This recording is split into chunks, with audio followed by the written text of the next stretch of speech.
আল্লাহ রাব্বুল আলামিন বলেন, ইন্না সালাতি ওয়া নুসুকি ওয়া মাহইয়ায়া ওয়া মামাতি লিল্লাহি রাব্বিল আলামিন। যারা পারেন ঠোঁট মিলিয়ে বলুন, ইন্নী ওয়াজ্জাহতু ওয়াজহিয়া লিল্লাযী ফাতারাস সামাওয়াতি ওয়াল আরদা হানিফান ওয়া মা আনা মিনাল মুশরিকিন। জোরে বলুন আল্লাহু আকবার। আমার ভাইয়েরা, আল্লাহর কাছে সম্পূর্ণ সারেন্ডার করতে হবে, ইসলামকে পরিপূর্ণরূপে মানতে হবে, দ্বীনকে পরিপূর্ণরূপে মানতে হবে, কোরআনকে পরিপূর্ণরূপে মানতে হবে এবং জীবনের সকল জায়গায় একজন ব্যক্তিকে মডেল বানাতে হবে, আদর্শ মানতে হবে। তিনি কেউ নন, মুহাম্মদ সাল্লাল্লাহু আলাইহি ওয়াসাল্লাম। আমার নবীজির চরিত্র, আমার নবীজির স্বভাব, আমার নবীজির নেচার, আমার নবীজির আদর্শকে যদি আমরা লালন করতে পারি, দুনিয়াতেও প্রশান্তি পাবো, দুনিয়াতে কল্যাণ পাবো, আখিরাতেও নাজাত পাবো। আসুন আমার নবীর জীবন থেকে একটু খুঁজে খুঁজে বের করে আমাদের জন্য অনুকরণীয় কিছু আদর্শ আছে, সে আদর্শগুলো আমরা সংক্ষিপ্ত সময় আমরা খুঁজে খুঁজে বের করব। আমার নবীর চরিত্র ছিল কি বলেন? জোরে বলেন, আরো জোরে। কাইফা কানা খুলুকু রাসূলিল্লাহ, আমার নবীর চরিত্র কেমন ছিল? কানা খুলুকুহুল কোরআন, তার চরিত্র ছিল কোরআন। কোরআন যে চরিত্র শেখায় দেয়, সেই চরিত্র ছিল আমার রাসূলের চরিত্র। সেই নবীর জীবন থেকে আমরা খুঁজে বের করব কিছু আদর্শ, আমরা খুঁজবো। আজকে 15টা বিষয়ে কিছু কথা বলবো, জোরে বলি ইনশাআল্লাহ। কয়টা বিষয় বলেন?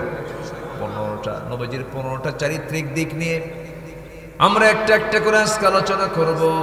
আল্লাহ রাব্বুল আলামিন সেই নবীর সকল চরিত্রকে নিজের জীবনে বাস্তবায়ন করার তৌফিক দান করুন, জোরে বলি আল্লাহুম্মা আমিন। আরো জোরে আল্লাহুম্মা আমিন। আল্লাহ রাব্বুল আলামিন রাসূলকে এত সম্মান দিয়েছেন, তার চারিত্রিক সনদ, তিনি যে মহান চরিত্রের তিনি অধিকারী ছিলেন, সেই চারিত্রিক সনদ পৃথিবীর কেউ দেয় না, আল্লাহ তাআলা নিজে দিয়েছেন। আল্লাহ বলছেন, নুন ওয়াল কলমি ওয়া মা ইয়াসতুরুন মা আনতা বিনি'মাতি রাব্বিকা বিমাজনুন ওয়া ইন্না লাকা লাআজরান গায়রা মামনুন ওয়া ইন্নাকা লা'আলা খুলুকিন আযীম। জোরে বলুন আল্লাহু আকবার। আপনাকে কে কি বললো ওইদিকে নজর দিয়েন না হে রাসূল। আপনাকে পাগল বলুক, জাদুঘর বলুক, যে যা বলুক, সে বলতেই পারে বলুক, আপনার মনক্ষুণ্ণ হওয়ার দরকার নাই। আমি আল্লাহ, আমি আপনাকে সুমহান চরিত্র অধিকারী বানায়া দিয়েছি। জোরে কান সুবহানাল্লাহ। আমার নবীর সার্টিফিকেট দিয়েছেন কে? আসতে বলবেন না কে? আমরাও যেন সার্টিফিকেট পাই কার কাছ থেকে? দুনিয়ার কারো কাছ থেকে সার্টিফিকেট নেওয়ার কোনো দরকার নাই। আমার সার্টিফিকেট দরকার কার কাছ থেকে? আল্লাহ বলছেন কিছু কাজ করে আসো, আমি তোমাকে সার্টিফিকেট দেব। আল্লাহ রাব্বুল আলামিন বিভিন্ন জায়গায় আমাকে সার্টিফিকেট দেওয়ার জন্য বিভিন্ন কাজ করতে বলেছেন। যেমন এক জায়গায় 7টা কাজ করে বলছেন, উলাইকা হুমুস সাদিকুন ওয়া উলাইকা হুমুল মুত্তাকুন। জোরে বলুন আল্লাহু আকবার। এরাই সিদ্দিক, এরাই মুমিন, এরাই মুত্তাকি। আল্লাহ রাব্বুল আলামিন বিভিন্ন জায়গায় আমাদেরকে আমলগুলো শিখায় দিয়েছেন। সব কোরআন থেকে আমরা খুঁজে খুঁজে বের করব। আসুন না নবীর জীবন থেকে কিছু আদর্শ আমরা খুঁজে বের করি, আমাদের জীবনে এগুলোকে ট্রিট করি। আমার নবীজির 1 নম্বর আদর্শ হলো, আমার নবীজি দাওয়াত দিয়েছেন যোগ্যতার সাথে, প্রজ্ঞার সাথে, উত্তম পন্থায়। আমরা যে দাওয়াতি কাজ করব, নবীর মতো দাওয়াতি কাজ করব। জোরে বলি ইনশাআল্লাহ। উত্তম পন্থায় দাওয়াতি কাজ করব, প্রজ্ঞার সাথে দাওয়াতি কাজ করব।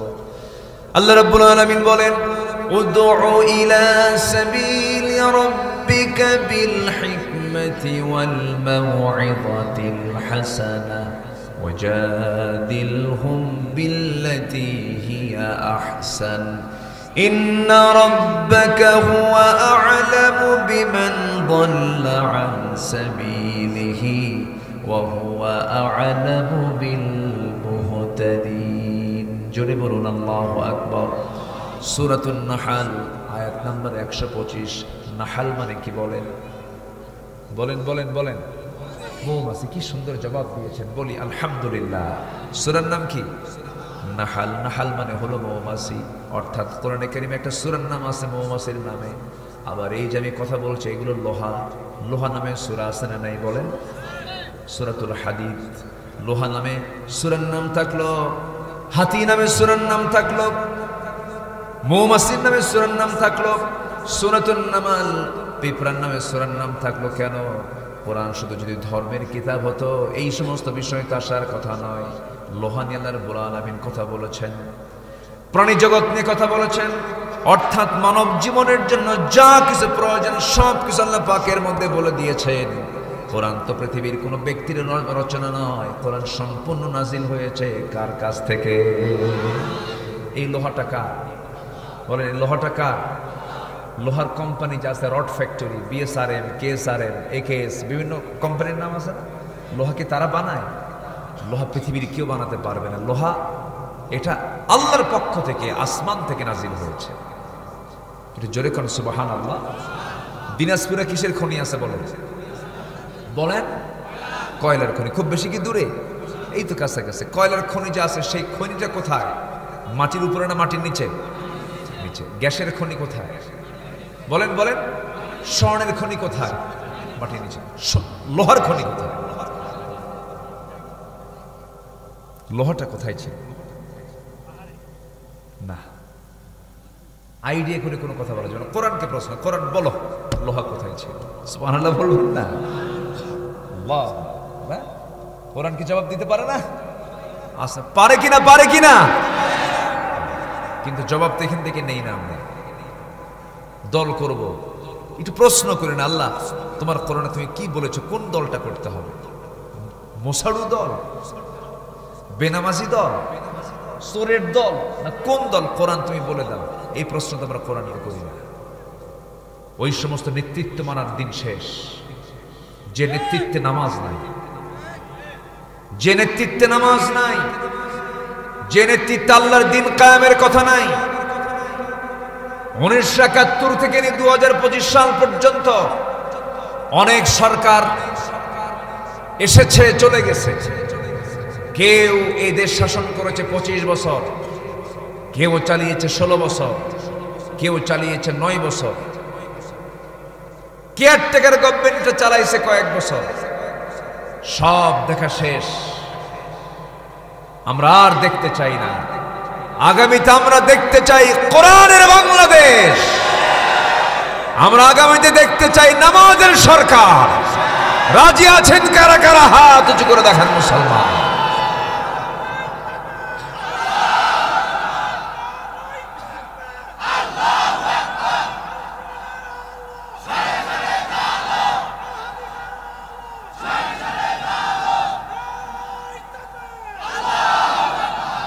আল্লাহ কবুল করুন। জোরে বলি আমিন।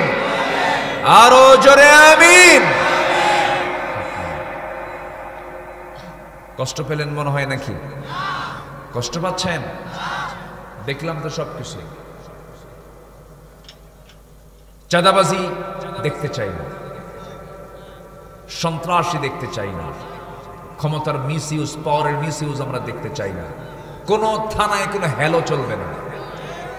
থানা চলবে তার নিজস্ব গতিতে, কোর্ট চলবে তার নিজস্ব গতিতে। আইন সবার জন্য হতে হবে কি? এগুলোর কোন চিত্র আমরা আজ পর্যন্ত দেখতে পাইনি। আমি আমার বুদ্ধি বয়সে, আমার এই ক্ষুদ্র জীবনে, আমার বুদ্ধি বয়সে আমি দেখি নাই রমজান মাসে, যে মাসে পেঁয়াজের ব্যবহার সবচাইতে বেশি, পেঁয়াজের দাম 25 টাকা ছিল। যা এই বছর ছিল কিনা বলো? ভারত থেকে কোনো পেঁয়াজ আসছে? তাহলে হলো কেন? দাম এত কমলো কেমন বলেন? বিষয় আছে কিনা? বিষয় আছে কিনা বলেন? আচ্ছা, আমি গত 2 বছর আগে বিমানের টিকিট কেটেছি 1.5 লক্ষ টাকা দিয়ে। বিমানের টিকিট কেটেছি, সেই টিকিট এই বছরে মাত্র 50,000 টাকা। কমলো? বলা হলো পাসপোর্ট আছে যার, টিকিট আছে তার, কোনো সিন্ডিকেট চলবে না। হয়ে গেছে, সবকিছুই সম্ভব। আমার দেশকে কারো কাছে যাওয়া লাগবে না। আমার দেশ অত্যন্ত উর্বর মাটি। এই মাটি পৃথিবীতে কোথাও পাবেন না। যে দেশের মাটিতে একটা ছোট্ট বাচ্চা পেয়ারা খেলে পরে পেয়ারার বিচি যদি পেটে চলে যায়, সেই বিচিটা পেট থেকে বের হয়, সে বাড়ির পিছনে গিয়ে এক জায়গায় পায়খানা করে, সেই বিচি থেকে গাছ হয়, সেই গাছে পেয়ারা ধরে। আমার দেশের মাটি। চাচা হাসতেছে, বাস্তব তো। কাঁচা মরিচ খাইছেন চাবায়া সকালবেলা পান্তার সাথে, মরিচ তো হজম হয়, বিচি দ্বারা হজম হয় না। ছাড়ছেন গিয়ে বাইরে, কয়েক মাস পর যায় দেখেন কয়েকটা মরিচ গাছ হয়, আর সেখানে মরিচ ধরে আছে। আমার দেশের মাটি, সবকিছুই হয় আমার দেশের মাটিতে, কোনো অভাব হবে না। শুধু যদি নামাজি নেতৃত্ব আর কোরআনের নেতৃত্ব যদি বাংলার জমিনে জারি হয়ে যায়, কোনো অভাব থাকবে না। ওয়াদাকার, আসতে বলুন ওয়াদাকার। একটা সূরা সবারই মুখস্থ আছে, কিন্তু হয়তো বুঝতেন না, হয়তো অনেকে জানতেন না যে এই সূরার মধ্যে আল্লাহ পাক এই কথা কেমনে বলে দিয়েছে। আপনি যদি ভয়মুক্ত থাকতে চান, আপনি যদি ক্ষুধামুক্ত থাকতে চান, ভীতি মুক্ত ক্ষুধা মুক্ত যদি জীবন গড়তে চান, আল্লাহ সেই ফয়সালা সূরা কুরাইশে দিয়েছেন। আল্লাহ রাব্বুল আলামিন বলেন, যারা পারেন ঠোঁট মিলিয়ে বলুন, লিইলাফি কুরাইশিন ইলাফিহিম রিহলাতাশ শিতাই ওয়াস-সাইফ ফালইয়াবুদু রাব্ব হাযাল বাইতিল্লাযী আত'আমাহুম মিন জু'ইন ওয়া আমানাহুম মিন খাউফ। ক্ষুধা দূর করতে চাও নাকি? ভয় দূর করতে চাও নাকি? ভীতি এবং ক্ষুধা দূর করার জন্য একটা কাজ তোমাকে করতে হবে, সেটা হলো কারো গোলামি করা যাবে না। একমাত্র গোলামি করতে হবে কাবার মালিক, যিনি, তার ইবাদত করতে হবে, হুকুম মানতে হবে। কাবার মালিকের নাম কি? আরো জোরে বলেন, আরো জোরে বলেন। সেই কাবায়কে সবাই যাওয়ার শখ আছে নাকি? পৃথিবীর প্রথম ঘর কোনটা? বলেন বলেন বলেন বলেন। প্রথম কিবলা কোনটা? আকসা। আল্লাহ, প্রথম ঘর হলো বাইতুল্লাহ, কাবা শরীফ, আর প্রথম কিবলা হলো বাইতুল আকসা। সুবহানাল্লাযী আসরা বিআবদিহি লাইলান মিনাল মাসজিদিল হারাম ইলাল মাসজিদিল আকসাল্লাযী বারাকনা হাওলাহু লিনুরিয়াহু মিন আয়াতিনা। জোরে বলুন আল্লাহু আকবার।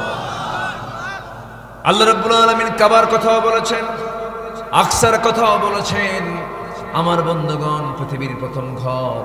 আল্লাহ তুমি সবাইকে যাওয়ার তৌফিক দাও। আরো জোরে, আরো জোরে, আরো জোরে। সবাই যাবেন না?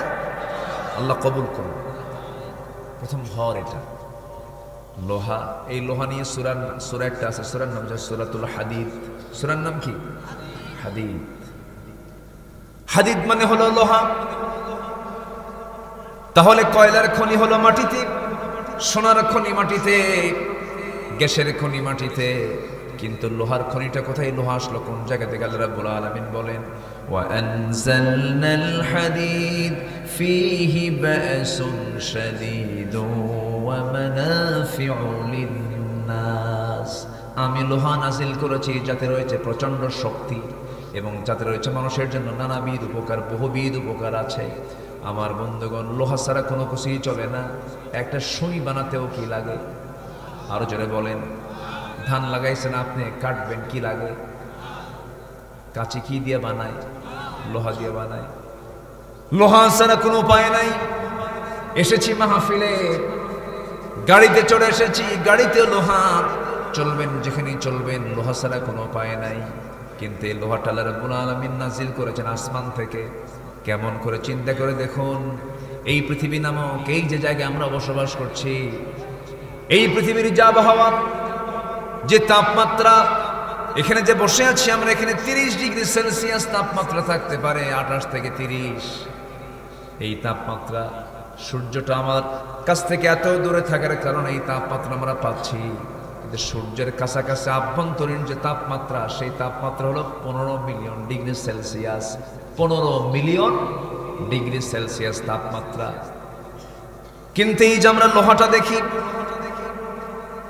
এই লোহাটা কেউ যদি বানাতে চায়, কেউ যদি তৈরি করতে চায়, শুধু সূর্যের তাপমাত্রা নয়, যে তাপমাত্রার প্রয়োজন বিজ্ঞান বলতেছে লোহা তৈরিতে যে পরিমাণ তাপমাত্রার প্রয়োজন হবে তার পরিমাণ হলো 5 বিলিয়ন ডিগ্রি সেলসিয়াস।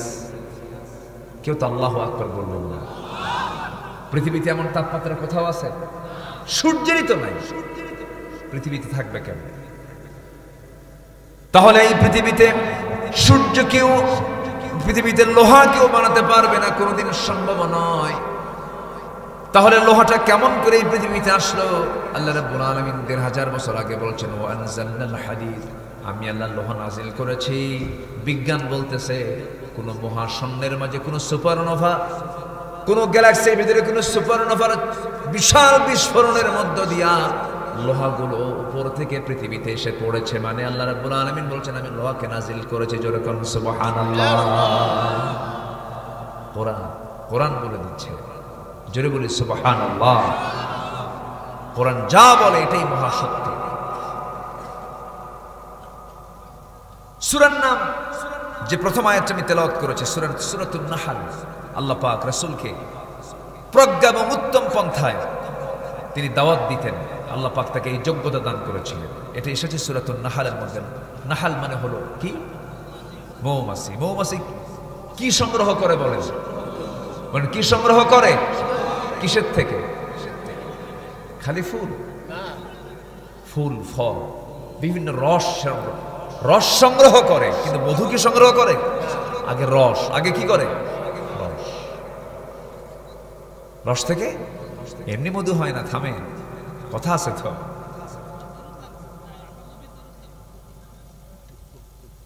রস থেকে মধু এমনি হয় না। একটু কথা এখানে আছে, একটু মনোযোগ দিয়ে কথাগুলো শুনবেন, একটু কানটা খাড়া করবেন। আল্লাহ রাব্বুল আলামিন বান্দার এমন কোন রোগ নাই যে রোগের ঔষধ আল্লাহ পাক রাখেন না। সুবহানাল্লাহ বলবেন না? যে বলবে ক্যান্সার নেই কোনো অ্যানসার, এই কথাটার কোনো ভিত্তি নেই। এই কথা কি ইমানদারের কথা হতে পারে? সব রোগের অ্যানসার আছে কার কাছে? আল্লাহর কাছে। এই রংপুরে বহুদিন আগে একটা রোগী পেয়েছিলাম, আমার কাছে আসছে, হুজুর একটু পানি পড়ায় দেন, পানি দম দিয়ে দেন। তো পানি দম দিয়ে দিলাম, আর আমার কাছে কান্দে আর বলল, হুজুর আমি ক্যান্সারের রোগী, আমাকে ডাক্তার ব্যাগ দিয়েছে, পাঠায়ছে, আমার কোনো চিকিৎসা নেই। এখন কি বেঁচে আছে কিনা জানি না। ওই লোকটার সাথে আমার প্রায় 9 বছর পর্যন্ত দেখা। যাকে টাইম দিল 7 থেকে 8 দিন বাঁচবেন, সে 9 বছর পর্যন্ত দিব্যি বেঁচে আছে, পান খায়। আলহামদুলিল্লাহ। আবার পান খাওয়া জায়েজ করলাম না, এটা ভাবেন না। পান খান, সমস্যা নেই। ওই যে পান খাওয়ান, সমস্যা নেই। পানের সাথে আবার হাকিমপুরি রহমতুল্লাহ এখানে কথা আছে। এখানে এটা কখনোই খাওয়া যাবে না, নেশার দিকে যাওয়া যাবে না। বসে। ক্যান্সারের অ্যান্সার কে বলেছে নাই? অবশ্যই আছে। দেখেন আল্লাহ পাক ওষুধ বানানোর জন্য মৌমাছিকে সিলেক্ট করলেন। মৌমাছি শক্তিশালী না মানুষ শক্তিশালী? এখানে যদি 20টা মৌমাছি ছেড়ে দেওয়া হয়, থাকতে পারবে? তো শক্তিশালী আপনি কম বলেন, ভালো কিরকম? ছোট্ট একটা মৌমাছি আল্লাহ রাব্বুল আলামিন এর মধ্যে কি কি দিয়েছেন দেখেন। এই মৌমাছিকে আল্লাহ পাক ওহী দিলেন। ওহী দিয়ে কি বললেন? আল্লাহ রাব্বুল আলামিন বলেন, ওয়া আওহা রাব্বুকা ইলান নাহলি আন ইত্তাখিযি মিনাল জিবালি বুয়ুতা। আমি মৌমাছিকে ওহী করে দিলাম, সুন্দর করে গাছের ডালে ডালে, বড় বড় বিল্ডিং এর ছাদের নিচে সুন্দর করে বাসা বানায় নাও। এমন সুন্দর মৌচাক সে বানায় ফেললো, গোটা দুনিয়ার সমস্ত আর্কিটেক্ট, সমস্ত ইঞ্জিনিয়ারদেরকে এক জায়গায় করে যদি বলা হয় একটা মৌচাক বানাও, কিয়ামত হয়ে যাবে, কেউ কি মৌচাক বানাতে পারবে নাকি? পারবে না। এই ছোট্ট মৌমাছির মাথার মধ্যে এই প্রজ্ঞা দিয়েছেন তিনি আমারকে। এত সুন্দর করে সে মধু সংগ্রহ করে। বিজ্ঞান বলতেছে 550 মৌমাছি 20 লক্ষ ফুলের উপরে যখন সে চলতে পারে, 550 মৌমাছিকে 20 লাখ ফুলে ভ্রমণ করতে হয়। প্রায় প্রত্যেকটা মৌমাছিকে 80,000 কিলোমিটার পথ পাড়ি দিলে পরেই, দিতে পারলেই 1 পাউন্ড মধু তৈরি হয়। 1 পাউন্ড মধু তৈরিতে 550 মৌমাছিকে 80,000 কিলোমিটার পথ পাড়ি দিয়ে প্রত্যেকটা মৌমাছিকে 20 লক্ষ ফুলে যেতে পারলে পরেই 1 পাউন্ড মধু তৈরি হয়। আমার বন্ধুগণ, সেই মধুর ভিতরে যদি কেউ ভেজাল ঢুকায় দেয়, তার ফাঁসি হওয়া দরকার, একবার না বারবার। হ্যাঁ,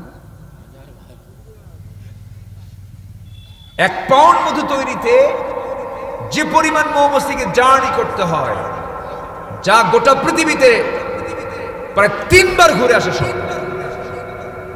1 পাউন্ড মধু তৈরি করতে এত পরিশ্রম মৌমাছিকে করতে হয়। আমার বন্ধুগণ, এখানে শেষ নয়।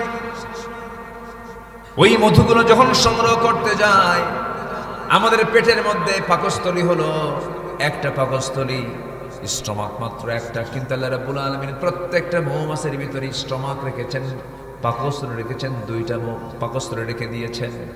একটা হলো তার খাবার, জীবন ধারণের জন্য একটা পাকস্থলী দিয়েছেন, আরেকটা দিয়েছেন হলো হানি স্টমাক, মধু রাখার পাকস্থলী। শুধু মধুই রাখবে, ওই জায়গায় মধু ছাড়া কিছুই থাকবে না। যখন সে কোনো ফুলে পড়ে, কোনো ফলে পড়ে, কোনো রস সংগ্রহ করতে নাই, সেই সময় সেই রসগুলো মুখে নিয়ে আসে না, সে ওই হানি স্টমাকে মধুর পাকস্থলীতে সে রেখে দেয়। রেখে দিয়ে এখানে আল্লাহ রাব্বুল আলামিন সুন্দর করে প্রসেস করেন, মধু তৈরি করেন। আল্লাহ তাআলা বান্দা রোগ সারানোর জন্য যে পেট সিলেকশন করেছেন, সে কার পেট বলেন? বলেন কিসের পেট বলেন? ইয়াখরুজু মিন বুতুনিহা শারাবুন মুখতালিফুন আলওয়ানুহা ফীহি শিফাউন লিন্নাস। জোরে বলুন আল্লাহু আকবার। আল্লাহ 1500 বছর আগে বলছেন, সেই মৌমাছির পেট থেকে মধুগুলো বের হয় নানা রং বেরঙের, যার মধ্যে আমি আল্লাহ রাব্বুল আলামিন মৃত্যু, রোগ ছাড়া সমস্ত রোগের ঔষধ দিয়ে দিয়েছি। জোরে বলুন সুবহানাল্লাহ। সকালবেলা কালো জিরা খাবেন, মধু 2-1 ফোঁটা নেবেন, কালো জিরা নিয়ে নেবেন, যত জার্ম আছে, যত জীবাণু আছে সব সাফ হয়ে যাবে, শরীর থেকে বের হয়ে যাবে। কিন্তু বান্দা সকালবেলা ঘুম থেকে উঠি মারে বিড়ি। কি মারে? বিড়ি। কি টানে? প্রতি টানে, তৃপ্তি আনে, খাও। বান্দা সুস্থ হবে কেমনে? আল্লাহ চান বান্দার লাইফ স্টাইলটা নামাজ কেন্দ্রিক হয়ে যাক। দিনটা শুরু হোক নামাজ দিয়া, দিনটা শেষ হোক নামাজ দিয়া। হালাল কিছু সে খেয়ে নি, হারামের কাছে না যাক, সে সুস্থ থেকে যাবে। আমার বন্ধুগণ, এই জন্য আল্লাহর কাছে আমরা এই দোয়াটাই করব। সবাই বলেন, রব্বানা আতিনা ফিদ দুনিয়া হাসানা ওয়া ফিল আখিরাতি হাসানাতাও ওয়া কিনা আযাবান নার ওয়াজআলনাল জান্নাতা মা'আল আবরার। জোরে বলুন আল্লাহু আকবার। আরেকটা খাবার আছে, সেটা হলো আজওয়া নামক খেজুর। রাসূল খুব পছন্দ করতেন। রাসূল নিজে বলেছেন, যে ব্যক্তি প্রত্যেকদিন সকালবেলা খালি পেটে আজওয়া খেজুর 7টা করে 7 দিন খাবে, আল্লাহ রাব্বুল আলামিন পৃথিবীর সকল অনিষ্ট থেকে আল্লাহ রাব্বুল আলামিন তাকে বাঁচায় দিবেন। আরেকটা পানি আছে, সেই পানিটার ঠিকানা হলো আল্লাহর ঘরের সাথেই সেই পানির ঠিকানা, কাবা ঘরের ঠিক পাশাপাশি সেই জমজম কূপটা আল্লাহ রাব্বুল আলামিন হাজার হাজার বছর আগে আল্লাহ পাক সেখানে দিয়ে দিয়েছেন। এই জমজম কূপের পানিটার বৈশিষ্ট্য হলো পৃথিবীর সকল পানি পান করলে তৃষ্ণা নিবারণ হয়ে যায়, কিন্তু জমজম কূপের পানি পান করলে তৃষ্ণাও মিটে, ক্ষুধাও মিটে যায়। জোরে বলে সুবহানাল্লাহ। বেশ কয়েক বছর আগে ইউরোপ থেকে একজন মুসলিম হজ করতে এসেছেন, আমিও গেছি সেই জায়গায় হজ করতে। সেই বছর সেই ইউরোপিয়ানকে দেখতে পেলাম, ধবধবে চেহারা সেই লোকটাকে দেখতে পেলাম। সে করতেছে কি, জমজম কূপের পানি ট্যাপ থেকে বারবার বের করছে, মাথায় ঢালতেছে, গায়ে ঢালতেছে, পায়ে মাখতেছে, গায়ে লাগাচ্ছে। আমার কাছে এটা মনে হলো যে সে অপচয় করতেছে। এটা আমি কাছে চলে গেলাম, বললাম ভাই আপনি এগুলো করেন কেন? জমজম তো পান করার জন্য, জমজমকে আপনি এমন করে নষ্ট করতেছেন কেন? তিনি আবেগ আপ্লুত হয়ে বলছেন, ভাইজান আমার বেশ কিছুদিন যাবত আমার স্কিন ক্যান্সার হয়েছে। স্কিন ক্যান্সার ডাক্তার বলে দিয়েছে আমার চামড়ায় ক্যান্সার হয়ে গেছে। আমি চলে আসলাম মক্কায়। আজ 20-25 দিন যাবত আমি শুধু একটা মাত্রই কাজ করে যাচ্ছি, সেটা হলো জমজম খাচ্ছি, জমজম গায়ের চামড়ায় লাগাচ্ছি, বারবার করে ঢালছি, আল্লাহর কাছে সাহায্য চাচ্ছি। গত 3-4 দিন আগে মেডিকেল রিপোর্ট করেছি, মেডিকেল পরীক্ষা করে দেখি আমার চামড়ায় আর স্কিন ক্যান্সার নাই। ওষুধ আছে কিনা বলেন? আসতে ওষুধ আছে না নাই? একটু জিকির করি লা ইলাহা, আরো জোরে লা ইলাহা সুবহানাল্লাহ,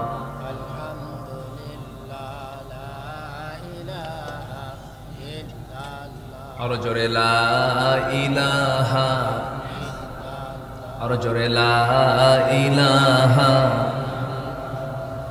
লা ইলাহা ইল্লাল্লাহ মুহাম্মাদুর রাসূলুল্লাহ সাল্লাল্লাহু আলাইহি ওয়াসাল্লাম। সূরা নাহল নাম থেকে শুরু করে আমি বহুদূর পর্যন্ত চলে গিয়েছিলাম। আমার নবীজির জীবনে মুমিনদের জন্য অনুকরণীয় 15টা আদর্শ। এর মধ্যে 1 নম্বর আদর্শ হচ্ছে রাসূল দাওয়াত দিয়েছেন উত্তম পন্থায়। আমরাও দাওয়াত দেব উত্তম পন্থায়, জোরে বলি ইনশাআল্লাহ। কার পথে দাওয়াত দেব? আসতে বলুন, কার পথে দাওয়াত দেব? এই দাওয়াতি কাজ কি শুধু একার না সবার? আলেমদের, হাফেজদের না সবার দায়িত্ব? সবার দায়িত্ব দাওয়াতি কাজ করা। আমরা দাওয়াতি কাজ করব, জোরে বলি ইনশাআল্লাহ। দিনে দেব দাওয়াত, রাতে দেব দাওয়াত। ইন্নী দাউতু কওমি লাইলান ওয়া নাহারা। নূহ আলাইহিস সালাতু ওয়াস সালাম তিনি দিনেও দাওয়াত দিয়েছেন, রাতেও দাওয়াত দিয়েছেন। এত মার খেয়েছেন, তার কওমের লোকেরা মেরে রক্তাক্ত করে রাস্তায় ফেলে দিয়ে চলে গেছে। তবুও তিনি দাওয়াতের কাছ থেকে এক চুল পরিমাণ নড়েননি। 900 বছরে তার দাওয়াতের ফলাফল হলো 70 থেকে 80 জন ইসলাম কবুল করছে। তিনি কি হতাশ হয়েছিলেন? হতাশ হন। আমরা দাওয়াতি কাজে কখনো হতাশ হব না। সাহায্য করবেন কে? এক নম্বরে চলে গেল, রাসূল ছিলেন সাহসী মানুষ। নবীজির ভিতরে চুল পরিমাণ কোনো ভীতি কখনো কাজ করে নাই, শুধু ভয়টা কাজ করেছে। কার ভয়? আসতে বলবেন না, কার ভয়? একজন ইমানদারের ভিতরে কখনো ভয় কাজ করবে না। আমি তো অবাক হয়ে গেছি, মাঝে মাঝে এখনো আমার কাছে কেমন যেন স্বপ্ন মনে হয়। 2024-এর টোটাল জুলাই মাসটা আমার কাছে একটা ইতিহাস। আমার চোখের সামনে একটা প্র্যাকটিক্যাল ইতিহাস আমি চোখের সামনে দেখেছি, আমার চোখ দেখেছে। 36 জুলাইয়ের যে আন্দোলন, এই যে যুবকরা রাস্তায় নেমে যে আন্দোলনটা করেছে, জীবন বাজি রেখে প্রথম রক্ত ঝরেছে কোন জেলার মানুষের? বলেন বলেন বলেন বলেন বলেন। সুন্দর। আপনার বাড়ি কোথায়? এখানে? মাশাআল্লাহ। দাড়িটা রেখে দিবেন। হ্যাঁ, রাখবেন ইনশাআল্লাহ। বলেন তো, দাড়ি রাখলে খুব সুন্দর দেখা যাবে না? চেহারা তো সুন্দর মাশাআল্লাহ। প্রথম কাতারে সবারই মুখে দাড়ি আছে, শুধু আপনারটাই মাইনাস হয়ে আছে। আল্লাহ দাড়িওয়ালা হওয়ার তৌফিক দান করুন, জোরে বলি আমিন। রাগ করলেন না তো? রাগ করলেন না তো? জি, সম্মানিত ভাইরা, রক্ত ঝরেছে প্রথম রংপুরে। আমি আবু সাইদের বাড়িতে গিয়েছি, জাফরপাড়া, পীরগঞ্জে। জেলখানায় অমানবিক ভাবে মাত্র 9 টাকার ইফতার তাকে দেওয়া হয়েছে, খাইতে দেওয়া হয়নি, টর্চার করা হয়েছে, বহু কিছু তার উপরে করা হয়েছে। সম্মানিত ভাইয়েরা, এই জুলুম থেকে জাতিকে রক্ষা করার জন্য এই যুবকরা রাস্তায় নেমেছিল। তারা বলেছিল আমাদেরকে অধিকার দেওয়া হোক, আমরা শিক্ষার্থী, আমরা মেধা, আমরা যোগ্যতা হাসিল করেছি, আমাদেরকে চাকরি দেওয়া হোক, কোটাকে বাতিল করা হোক। ওই দিক থেকে প্রাইম মিনিস্টার বলে ফেললেন রাজাকারের নাতিপুতিরা চাকরি পাবে। এটা কি বিনয়ের কথা না অহংকারের কথা? বলেন বিনয়ের কথা না অহংকারের কথা? একটা পক্ষ মুক্তিযোদ্ধার, আরেকটা পক্ষ হলো রাজাকার। এটাকে পক্ষ 54 বছর পর্যন্ত চালিয়েছে এরা। এটার জনগণ খায় নাই, রাজাকার ট্যাগ এটার চলে নাই, এগুলোর মানুষ গ্রহণ করেনি, রাস্তায় নেমে পড়েছে। জুলুম থেকে বাঁচার জন্য বুকের তাজা প্রাণ ঢেলে দিয়েছে। ভয়ে না সাহসে? ভয়ে না সাহসে? একটা গুলি করে 10টা ছেলে সামনে দাঁড়ায় যায়। বিজয় কেন হবে না? সাহসের বিজয় আছে না নাই? যে সাহসী তার বিজয় কে দিবেন? আস্তে কে বিজয় দিবেন? আল্লাহ রাব্বুল আলামিন বলেন ইল্লা তানফিরু ইউআযিবকুম আযাবান আলীমান ওয়া ইস্তাবদিল কওমান খায়রাকুম ওয়া লা তাদুররুহু শাইআ। তোমরা যদি পালন করতে, তোমাদের উপর একটা জালিম শক্তি আবার চেপে আসতো, তোমরা তার কোনো ক্ষতি করতে পারতে না। এই জন্য যে জাতি ভীরু হয় সে জাতি কখনো সফলতা অর্জন করতে পারে না। যে জাতি সাহসী, বিজয়টা দিয়ে দেন কে? আজ তো বিজয়টা দিয়ে দেন কে? আমরা ভীত হব না সাহসী হব? পিঠ দেখাবো না বুক দেখাবো? বুক দেখাবো, কিন্তু বাতিলের শক্তির কাছে মাথা নত করব না।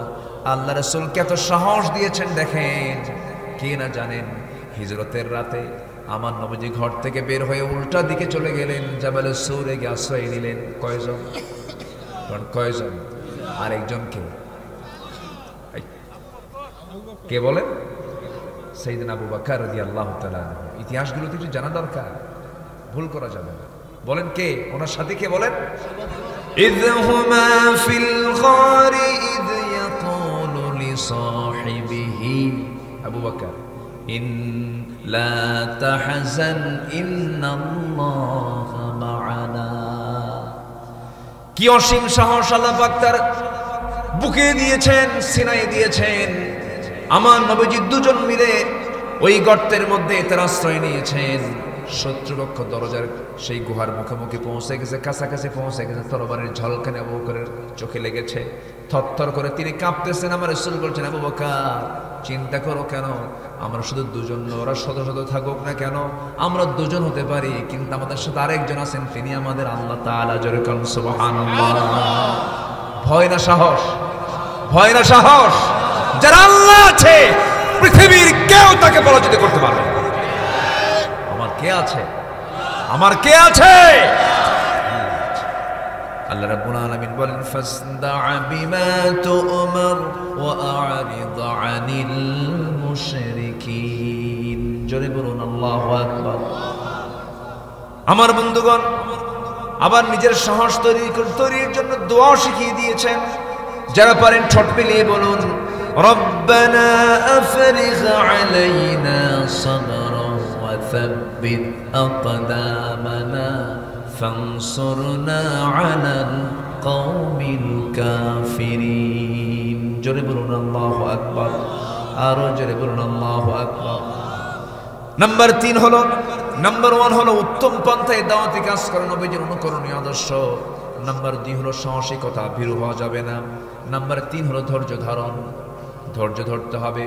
15টা আদর্শ আমরা তুলে ধরবো আজকে। কয়টা বলেন? 15টা। সবাই শুনবেন না ইনশাআল্লাহ? নাম্বার 1 মুখস্থ করে নেই, উত্তম দাওয়াত। বলেন কি দাওয়াত? উত্তম পন্থায় দাওয়াত। নাম্বার 2 হলো ভয় না সাহস, ভয় না সাহস। নাম্বার 3 হলো রাগ না ধৈর্য, রাগ না ধৈর্য।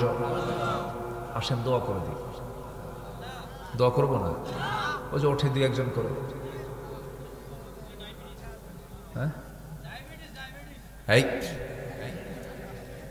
ডায়াবেটিস তো হবে। বসেন আর একটু সময়, আমি শুধু পয়েন্টগুলো শেষ করে দেব। আপনারা এত সুন্দর মানুষ, এত রাতে বসে আছেন, বলি আলহামদুলিল্লাহ। মা বোনরা কি মাহফিলে আসছে? মা বোনরা আছে মাহফিলে? তাদের বসার ব্যবস্থা করেছেন? আসছে, মায়েরা আসছে? জি মাশাআল্লাহ। আল্লাহ তুমি মাদের অংশগ্রহণকে তুমি আল্লাহ কবুল করো, জোরে বলি আল্লাহুম্মা আমিন। মায়েরা মাহফিলে প্রচুর হয়, মাহফিলে আসে, মারা মাহফিলেও যায় আবার মার্কেটেও যায়, দুই দিকে যায়। মাহফিলে বোরকা পরে আসে আর মার্কেটে লিপস্টিক লাগায় যায়। আমি কি ভুল বললাম? মাহফিলে আসে একদম গা পা ঢেকে, একদম রাবিয়া বসরি, আর যখন মার্কেটে যায় এমন ঝাঁঝালো সেন্ট মাখে 14 হাত দূর থেকে টের পায় যাচ্ছি। নাউজুবিল্লাহ বলবেন না, এগুলো করা যাবে না। মা, আপনাকে পরপুরুষ থেকে আপনাকে আড়ালে থাকতে হবে। আপনার চামড়া, আপনার সৌন্দর্য, মাথার চুল থেকে নিয়ে পা পর্যন্ত সকল কিছু ঢেকে রাখতে হবে পরপুরুষ থেকে। সকল সৌন্দর্য দেখানোর জায়গা শুধু এক জায়গায়, সে কে দেখবে? যার স্বামী নাই, বয়ফ্রেন্ড দেখবে। হ্যাঁ, তাহলে মেয়েরা যে বিয়ের আগে অথবা বিয়ের পরে যে স্বামী ছাড়াও যে সাজে, সাজগুজ করে যে বাইরে বের হয়, দেখায় কারে? রিক্সাওয়ালা দেখে, আর কেউ দেখে না, শুধু রিক্সাওয়ালাই দেখে। জাতীয় জাতীয় হবে দেখে, জাতীয় সবাই দেখে, সবাই দেখো আমার আমি কত সুন্দর না। নাম্বার 3 হলো ধৈর্য ধরতে হবে। আমরা কি রাগী হব না ধৈর্যশীল হব? রাগ না ধৈর্য? গুণ কোনটা? রাগ গুণ না ধৈর্য গুণ? ধৈর্যটাই। রাগের জন্য কোনো শিক্ষা লাগে না, রাগ কোনো যোগ্যতা নয়, কিন্তু ধৈর্য ধরতে যোগ্যতা লাগে। আপনাকে একজন কথা বলে ফেললো, কথার পৃষ্ঠে আপনি কথা বললেন না, ধৈর্য ধরলেন। কিন্তু আপনি রেগে গেলেন, সঙ্গে সঙ্গে আপনি হেরে গেলেন। রাগ করবেন তো আপনি হেরে যাবেন, শরীরটাও নষ্ট হয়ে যাবে। রাগ বেশি থাকার কারণে অনেকে স্ট্রোক করে রাগ করতে নিয়ে মরে, আসে না নাই? খেপছে আসে না নাই বলেন? রেগে গেলেন, আপনি অসুস্থ হয়ে গেলেন। রাগ কোনো যোগ্যতা নয়।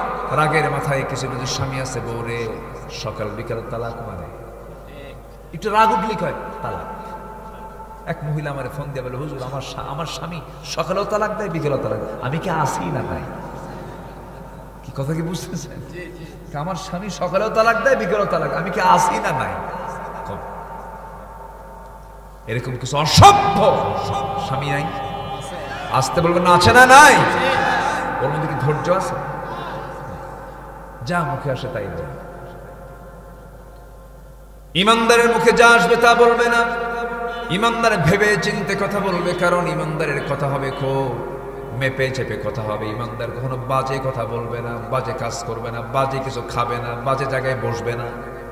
কি কথা ক্লিয়ার? ইমানদার বাজে কথা বলবে না, বাজে কিছু খাবে না, বাজে জায়গায় বসবে না, বাজে কোনো চিন্তা করবে না, হারাম কাজের সঙ্গে ইমানদারের কোনো সম্পর্ক থাকবে না। ইমানদারের জীবনটা হবে ভিন্ন ধরনের, তার পার্সোনালিটি থাকবে, ব্যক্তিত্ব থাকবে।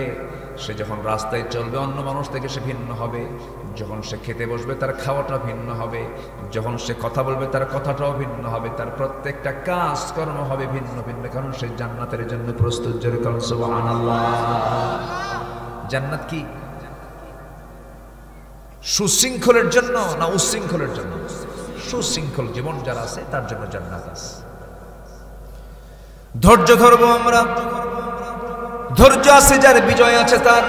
ফাসবির কামা সাবারা উলুল আজমি মিনার রুসুলি ওয়ালা তাস্তাজিল লাহুম। আমার বন্ধুগণ, আমার নবীজি ধৈর্যের পিরামিড ছিলেন। আমার নবীজি সেই তায়েফের ময়দানে গিয়ে, রাসূল আমার ফুল পেয়েছেন না পাথর পেয়েছেন?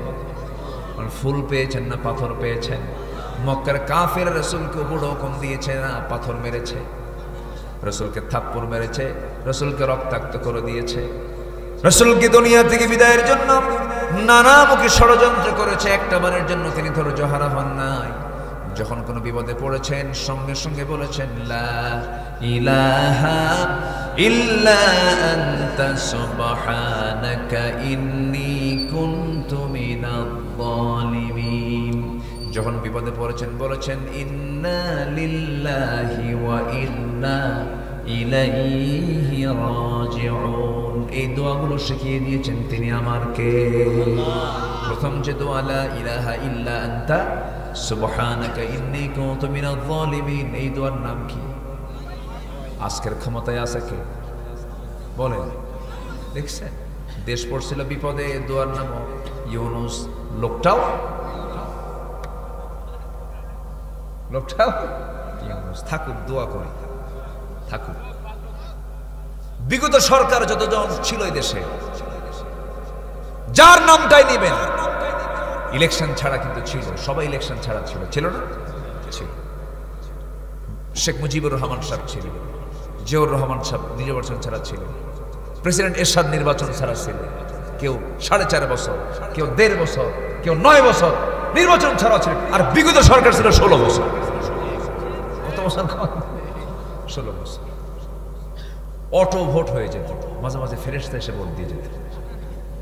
মরা নানি মরা দাদি বহুদিন যাবৎ দেখে নাই মানুষ, কিন্তু বিগত সরকার নির্বাচনের দিন মরা দাদি এবং নানির সাথে ওরা সাক্ষাৎ ঘটায় দিচ্ছে, ভোট দিয়ে গেছে। সম্মানিত ভাইরা, আমরা এই প্রহসন আমরা দেখতে চাই না। যিনি আছেন দেখি কদ্দুর কি হয়। 84 বছরের একজন মানুষ, জনগণ টের পেয়ে গেছে যে এই লোকটার ভিতরে ক্ষমতার লোভ নাই। কি আসতে কোন কেন? আমি কি ভুল বলতেছি? আমি কি ভুল বলতেছি?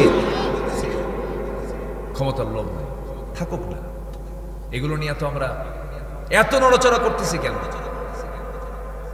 চাঁদাবাজি আছে না নাই বলেন তো? চাঁদাবাজি আছে না নাই? চাঁদাবাজদের হাত কেটে নেওয়া দরকার। ওদের নির্দিষ্ট কোনো দল থাকতে পারে না।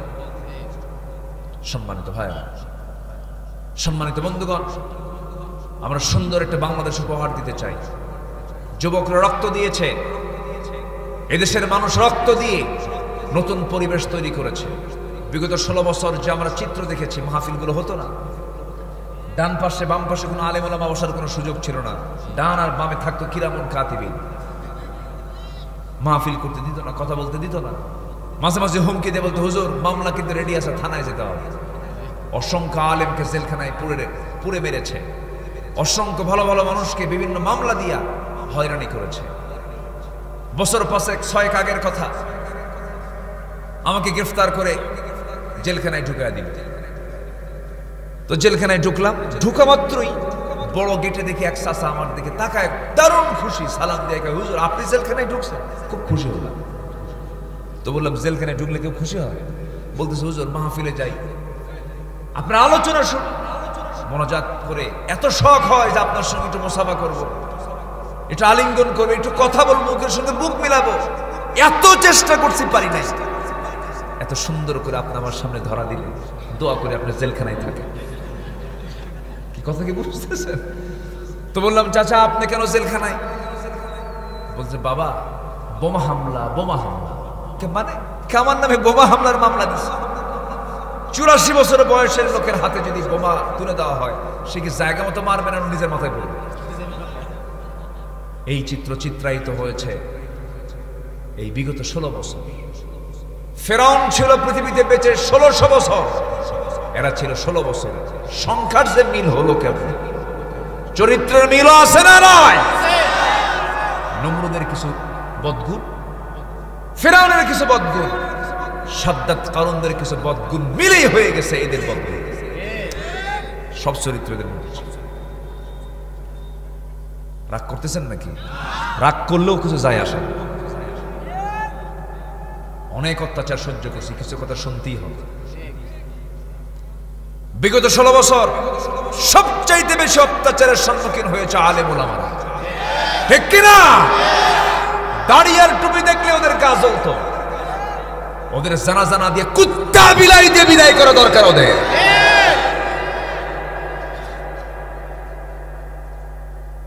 কিছু জেলখানায় ঢুকে আছে এখন।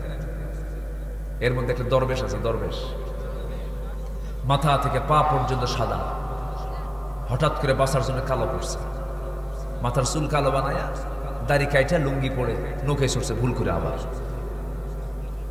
ধরছে। কোস্টগার্ড ধরে বলতেছে, আইনমন্ত্রীকে সার্সিনি চলেন থানায় চলেন। আমি কি একা আসছি? আমি কি একা আসছি? আমি জামাতের সাথে আসছি। কে কই যে বসে আছে?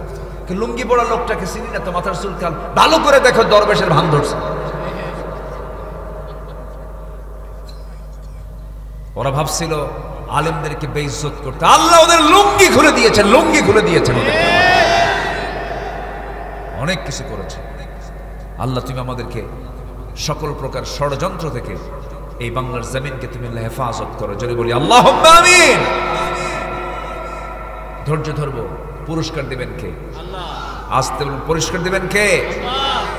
চরিত্র আনবো একজন ব্যক্তির, তিনি হচ্ছেন মুহাম্মদ সাল্লাল্লাহু আলাইহি ওয়াসাল্লাম। আল্লাহ রাব্বুল আলামিন বলেন, লাকাদ কানা লাকুম ফি রাসূলিল্লাহি উসওয়াতুন হাসানাহ লিমান কানা ইয়ারজুল্লাহা ওয়াল ইয়াওমাল আখির ওয়া যাকারাল্লাহা কাসীরা।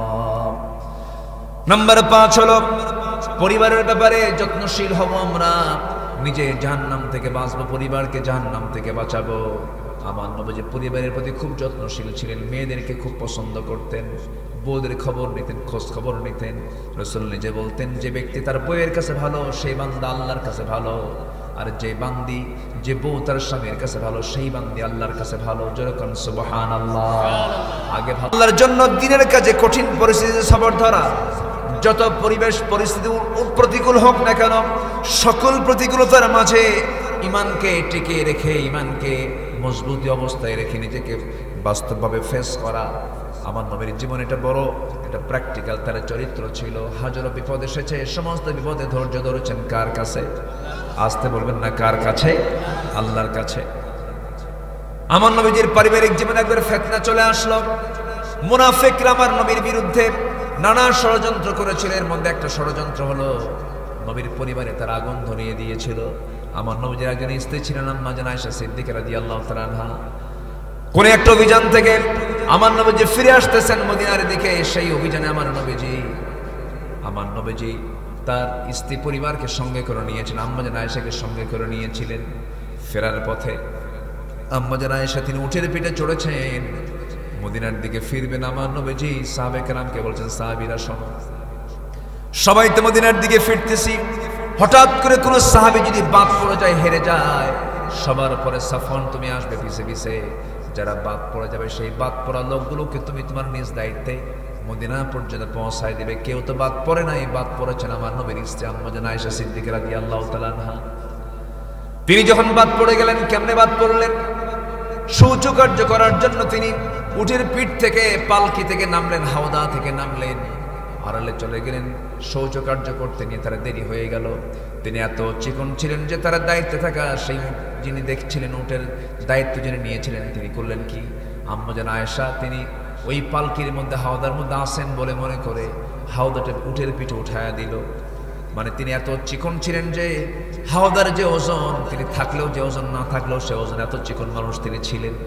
উঠায়া দিল, সব চলে গেছে। তিনি এসে দেখেন কেউ নাই, সব ফাঁকা হয়ে গেছে। তিনি চাদর মুড়ি দিয়ে সেখানে বসে আছেন, পর্দার নিয়ম রক্ষা করে বসে আছেন, আর ভরসা করছেন কার উপরে? আসতে বলবেন না কার উপরে? দায়িত্বপ্রাপ্ত সাহাবী সবার শেষে আসলেন। সবার শেষে এসে দেখেন কোন মহিলা যেন বসে আছে মাথায় মুড়ি দিয়া।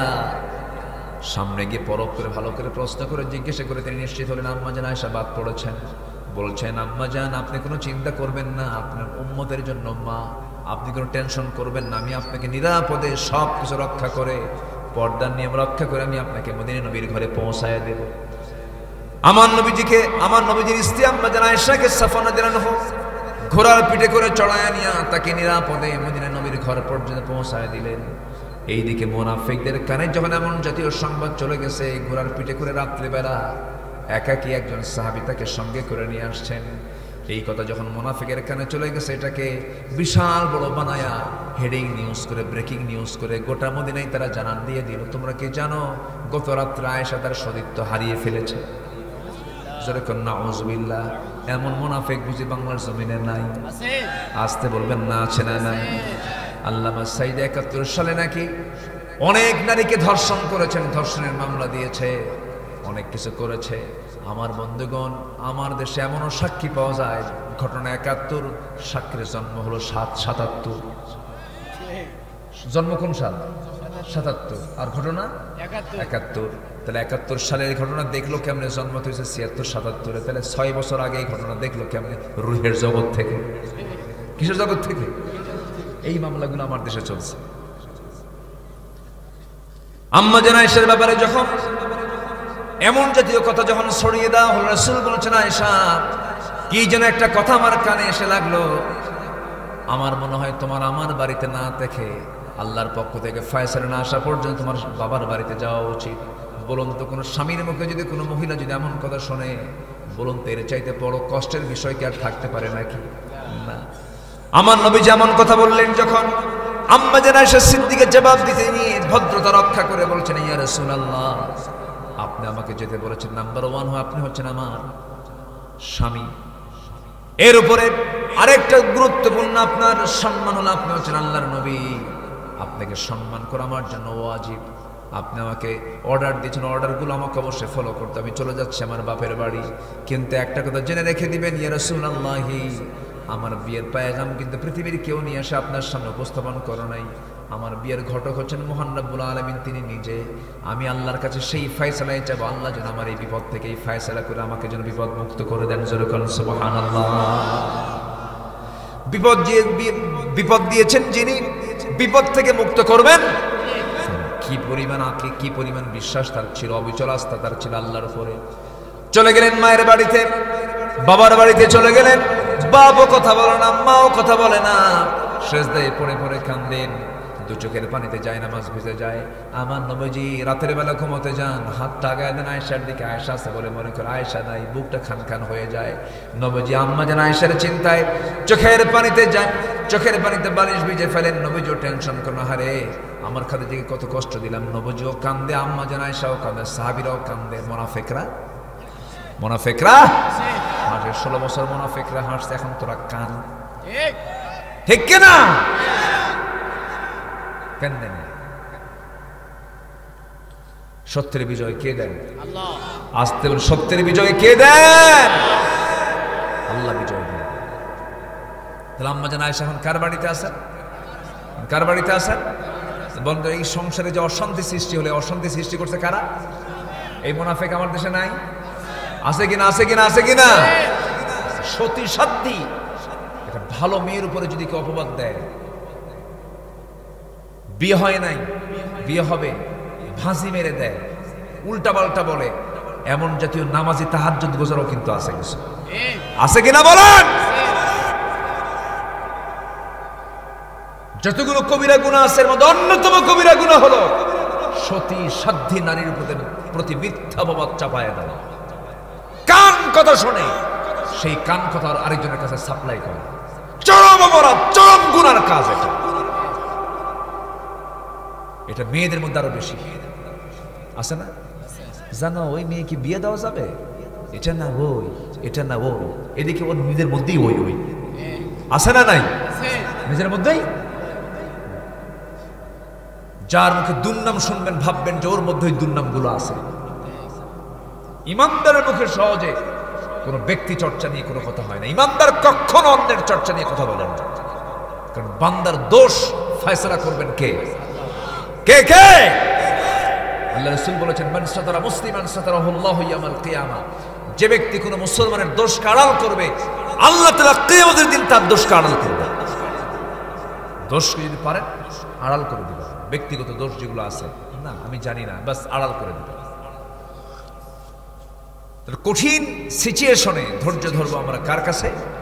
আল্লাহর কাছে। তাহলে বিজয় দিবেন কে? বেশ কয়েকদিন পরে ওহী নাযিল হয়ে গেল, ইন্নাল্লাযীনা জাউ বিল ইফকি উসবাতুম মিনকুম। হে রাসূল, আয়েশা সম্পর্কে আপনাকে যা মুনাফিকরা শুনিয়েছিল সম্পূর্ণ মিথ্যা বানোয়াট, এগুলোকে আপনি বিশ্বাস করবেন না। আপনি যান, আয়েশাকে আপনি আপনার ঘরে নিয়ে আসেন, সে পুত পবিত্র নারী, তার মধ্যে কোনো সমস্যা সতীত্ব তার আছে, কেউ তার সতীত্ব নষ্ট করে নাই। নবীজি আনন্দ চিত্তে তিনি এবার চলে গেলেন শ্বশুর বাড়ি। কিসের বাড়ি? শ্বশুর বাড়ি চলে গেলেন। আম্মা জান আয়েশাকে ডাকছেন, আয়েশা কোথায় তুমি? তিনি কোনো জবাব দিচ্ছেন না। এবার তিনি একটু প্রশংসাসূচক শব্দ প্রয়োগ করে বলছেন, হুমায়রা তুমি কোথায়? লাল টুকটুকে কোথায়? মেয়েদেরকে যত প্রশংসা করবেন তারা বেজার না খুশি? আসতে বলেন না, বেজার না খুশি? মেয়েদেরকে প্রশংসা করবেন, মেয়েরা খুশি হয়ে যায়। আর পুরুষকে প্রশংসা করবেন, পুরুষকে এত প্রশংসা করিস কেন? মতলব কি? কি কথা বোঝেন ভাই? পুরুষরা প্রশংসা পেলে খোঁজে যে ও আমার এত প্রশংসা করে, দেখতো তো ওর ধান্দা কি দেখতো। আর মেয়েদের প্রশংসা করলে মেয়েরা কি করে?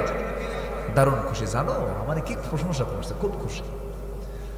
আল্লাহ পাক এই নেচার দিয়ে বানিয়েছেন পুরুষকে নারীকে। ঘরের মধ্যে ঢুকিয়ে বলছেন, আয়েশা কোথায়? হুমায়রা কোথায়? আল্লাহর পক্ষ থেকে আয়াত নাজিল হয়ে গেছে, আসো। আল্লাহ পাক তোমার শানে আয়াত নাজিল করেছেন। তিনি বলছেন, আমি এই মুহূর্তে আমি ইব্রাহিমের আল্লাহর প্রশংসা করি। কার আল্লাহ? রাসূল বলছেন, আয়েশা রাগ এখনো কমে নাই কেন? তুমি আল্লাহ না বলে তুমি ইব্রাহিমের আল্লাহর বললা, মানে তোমার রাগ এখনো আছে। যখন সুবহানাল্লাহ চলে গেছে কোন নবীর কাছে? বলেন কোন নবীর কাছে গেছেন? কত বড় মেধাবী ছিলেন তিনি, বলে ফেলেন আমি ইব্রাহিমের আল্লাহর প্রশংসা করি। আল্লাহু আকবার। রাসূল বলছেন, আয়েশা তোমার রাগ এখনো কমে নাই, চলো। সাথে করে নিয়ে আসলেন। এই যে কঠিন পরিস্থিতি, ভরসা করেছেন কার উপরে? আল্লাহর উপরে। জীবন চলার পথে এরকম বহু পরিস্থিতি আসবে, আমরা ধৈর্য ধরবো আল্লাহর উপরে। নাম্বার 10, ইমানের পথে অবিচল থাকা। ইমান নিয়ে টিকে থাকতে হবে, ইমানকে বিক্রি করা যাবে না। 10 টাকা পেলাম, ইমান বেঁচে খেলাম। দলীয় একটা পথ পেলাম, যে দলের নেতারা গাঁজা খায়, মদ খায়, নামাজ নাই, দলীয় একখান পথ পায়, সেই দিকে চলে গেছে। আছে ইমান, আছে ইমান আছে। ইমানের পথে আমরা অবিচল থাকবো। 11, আল্লাহর প্রতি তাওয়াক্কুল, ভরসা করবো কার উপরে? ওয়াকাফা বিল্লাহি ওয়াকিলা ফাহুয়া হাসবুহ। নাম্বার 12, কাজে কর্মে পরামর্শ করব। কাজে কর্মে একা সিদ্ধান্ত না, পরামর্শ করব। এটা নবীজির চরিত্র ছিল। রাসূল একা কোনো কাজ করতেন না। বিনম্র স্বভাব হব এবং ক্ষমাশীলতার চিন্তা মাথায় নিয়ে আসব। নাম্বার 14 হলো কুফরের প্রতি কঠোর হব। যারা কাফির তাদের ব্যাপারে নরম না কঠোর? নরম না কঠোর? কঠোর হতে হবে। নাম্বার 15 হলো মুমিনের প্রতি আমরা দয়াশীল হব। পরস্পরের মধ্যে দয়া কমান দরকার না বাড়ান দরকার? বলেন বলেন বলেন বলেন। আজকের মুসলমানদের মধ্যে ভ্রাতৃত্ব, রহম, করম, দয়া, মায়া বেড়ে গেছে না? বেড়ে গেছে না, শুধু কমেই গেছে। কমে গেছে। এটা কি করতে হবে? যত বাড়াবো বিজয় আমাদের হাতে আসবে। বিজয় কাদের হাতে আসবে? আমাদের হাতে আসবে। এই 15টা গুণ আমরা শিখে নেব আমাদের জীবনে বাস্তবায়ন করার জন্য। আল্লাহ কবুল করুন, জোরে বলি আমিন। আমি আর কথা বাড়াবো না, জোর করে আপনাদেরকে বসায় রেখেছি, কষ্ট পেয়েছেন আপনারা মনে হয়। শ্রোতা কিন্তু বিভিন্ন প্রকার থাকে। কিছু শ্রোতা থাকে হুজুরের মোশান টোশান দেখার জন্য আসে, স্লোগান টোলোগান কেমন মারে এরকম জন্য কিছু আসে। কিছু শ্রোতা আসে না, দিন শোনার জন্য আসে। অনেক ভাই চলে গেছেন, অনেক দূর থেকে আসছেন, এটা একটা কারণ। যে যেখানে আসছেন আলহামদুলিল্লাহ, আমরা সবার জন্য দোয়া করি। ফজর পড়বেন তো সবাই? কারা কারা ফজর পড়বেন? কারা কারা দেখি জোরে বলি ইয়া আল্লাহ। আমাদেরকে ফজর, যোহর, আসর, মাগরিব, ইশা 5 ওয়াক্ত সালাত আদায় করার তৌফিক তুমি আল্লাহ দিয়ে দাও। জোরে বলি আমিন। জি, আমরা বসে পড়ি। আরে কিসের গজল? আল্লাহ আল্লাহ কি যে মধুর নাম। সবচেয়ে মধুর নাম কার? আল্লাহ। বলেন আল্লাহ আল্লাহ মধুর নাম। ধরার তামাম মনি মুক্তায় পন্না হীরা সোনা দায়, হয় না তাহার দাম। আল্লাহ আল্লাহ কি যে মধুর নাম। ডাকলে ও নাম সোহাগ ভরে, নিত্য জোয়ার প্রেম সাগরে। ডাকলে ও নাম মনেরই কাবায়, নাচে রক্ত ঘাম। আল্লাহ আল্লাহ কি যে মধুর নাম।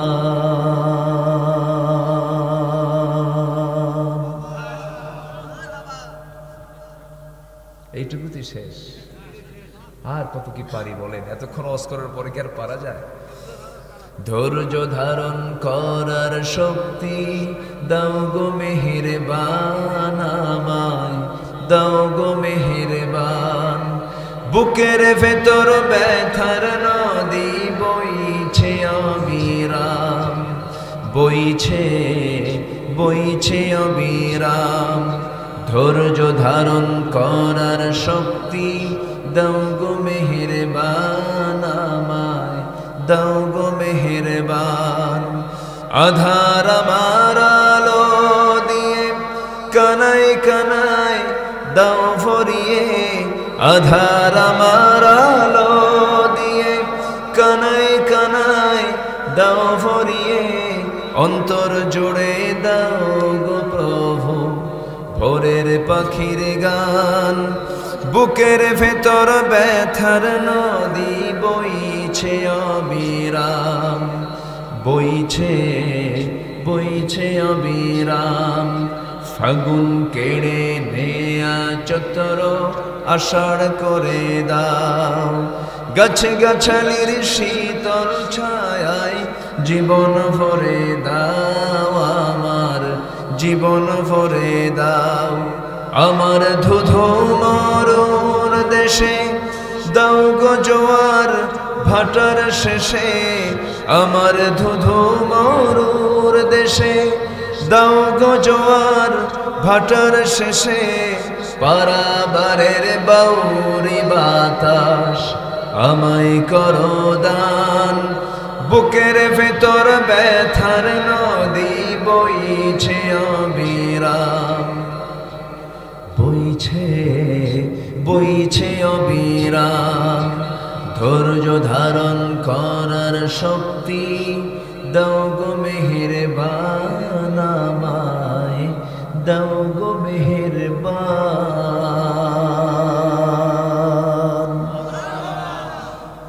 জি, আমরা সবাই নামাজের মতো করে বসি, দোয়া করবো আল্লাহর কাছে।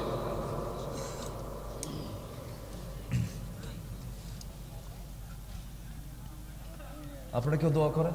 খাসিরিন, গভীর রাত, নিঝুম রাত, জীবন রাত্রিতে চাঁদের মতো হাজারো মুসলমান নরনারী নিয়ে তোমার কালাম থেকে কিছু কথা বলেছি, কাঙ্গাল ফিগারের মতো দুটো হাত পেতেছি। আল্লাহ, গুনার দিকে নজর দিও না, বান্দা মনে করে তামাম জিন্দেগীর সমস্ত গুনাহগুলোকে মেহেরবানি করে মাফ করে দাও।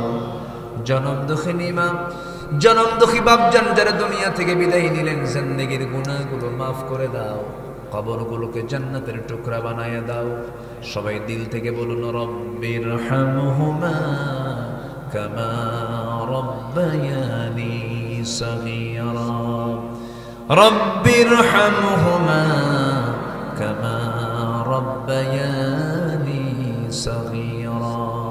বিশেষ করে মাহফিলটার আয়োজন করলেন যারা, শোনার জন্য কষ্ট করে আসলেন যারা, বিনিময়ে কিয়ামতের কঠিন ময়দান যেদিন কেউ কাউকে চিনবে না, এমনকি মা সন্তানকে পর্যন্ত স্বীকার করে বসবে, যেদিন মানুষ কাঁদতে কাঁদতে চোখের পানিগুলো ফুরে যাবে, চোখ থেকে রক্ত বের হওয়া শুরু হয়ে যাবে, সেই কঠিন মুসিবতের দিন এই মাহফিল সবার জন্য নাজাতের মাধ্যম তুমি আল্লাহ বানায়া দিও। আয় আল্লাহ তাআলা, এই মাহফিলকে কবুল করো, এই গ্রামবাসীকে তুমি আল্লাহ কবুল করো, যুব সমাজকে তুমি আল্লাহ কবুল করো, এলাকার মা বোনদেরকে আয়েশা খাদিজা সুমাইয়ার সঙ্গে তুমি আল্লাহ কবুল আর মঞ্জুর করে নাও। দুনিয়া থেকে কোন দিন বিদায় নেব জানি না, ডান হাতে আমলনামা না আসা পর্যন্ত মরণ দিও না আল্লাহ। মরতেই যখন হবে তুমি আল্লাহ শহীদি মওত কবলা জুটায় দিও। তোমার বান্দাগুলোকে নিয়ে এমন সময় হাত তুলেছি, মুসলমানদের পায়ের তলায় মাটি নাই। ফিলিস্তিনকে বাঁচাও, ফিলিস্তিনকে রক্ষা করো, কাশ্মীরকে বাঁচাও। আয় আল্লাহ তাআলা সমস্ত ষড়যন্ত্র থেকে ফিলিস্তিনকে তুমি আল্লাহ রক্ষা করো। বাইতুল আকসা তুমি আল্লাহ মুসলমানদের হাতে তুলে দাও। এই ক্রান্তি লগ্নে মুসলমানদেরকে একটা প্ল্যাটফর্মে এসে বাতিলদের মোকাবেলা করার তৌফিক তুমি আল্লাহ দিয়ে দাও। এই দুনিয়া ছেড়ে কোন দিন বিদায় নেব জানি না, তবে যেদিন মরব রে, আমার মৃত্যুর এলান মসজিদের মাইকে মাইকে হয়ে যাবে। ঘোষণা হবে আব্দুল্লাহ আল আমিন নাই, চেয়ারম্যান নাই, এমপি নাই, মন্ত্রী নাই। আয় আল্লাহ তাআলা, সব দুনিয়া থেকে একদিন বিদায় নেব, এলান হয়ে যাবে, লোকজন জানাজায় হাজির হয়ে যাবে। টেনে হেঁচড়ে আমাকে ঘর থেকে বের করে দিয়া শূন্য ঘরে, শূন্য হাতে, শূন্য দেহে আমাকে কবরে রেখে আসবে। ওই যে জীবন শুরু হয়ে যাবে, আর কোনোদিন শেষ হবে না। আয় আল্লাহ তাআলা, বুঝতে পেরেছি তুমি আল্লাহ, তুমি ছাড়া কোনো বন্ধু আমার জীবনে আর নাই রে। সে অন্তিম মুহূর্ত, অন্তিম সময় যখন চলে আসবে, জামানে জারি করে দিও কালো যে কালেমা তাইয়্যিবা লা ইলাহা ইল্লাল্লাহু মুহাম্মাদুর রাসূলুল্লাহ।